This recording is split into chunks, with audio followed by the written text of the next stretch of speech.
Misty's Recap, Session 18, the one they didn't talk about.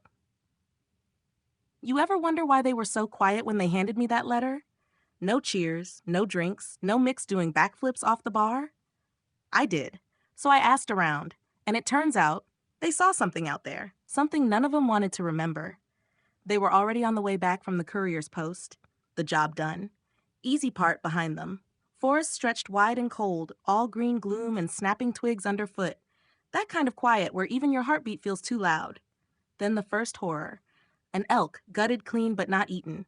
Just scattered. Like someone had torn it apart to watch it scream. A few hours later, a family of wolves. Same thing. No pattern, no hunger. Just destruction. They tried to shake it off. But that night, it came. First, the forest exploded around them. I heard it was like a living trap sprung all at once.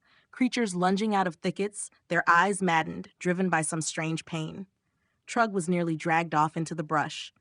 Fritz turned the earth to fire, burning vines that twisted on their own. It wasn't just a random fight. Something was hurting the wilds.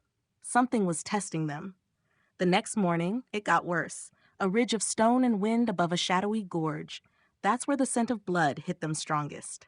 More bodies, badgers, deer, even a bear, all torn like toys. That's when it showed itself. The beast. No name, no words. Just claws long as swords, a mouth wide enough to bite down on a man's chest and eyes like burning holes.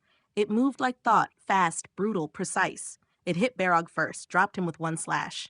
Then Salira and Jem both were bleeding before they even saw it move. But they held. Gods, they held. Fritz's magic lit up the whole clearing like it was daylight.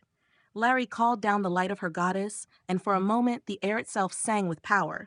Jem stood back up, still bleeding, and roared so loud it shook the trees. They didn't run. They couldn't run. And somehow, they killed it. The beast crashed down with a howl that didn't sound like death. It sounded like regret. And that's when the second one stepped out. Bigger, leaner, smarter, a mate. It looked at them, not like prey, but like rivals.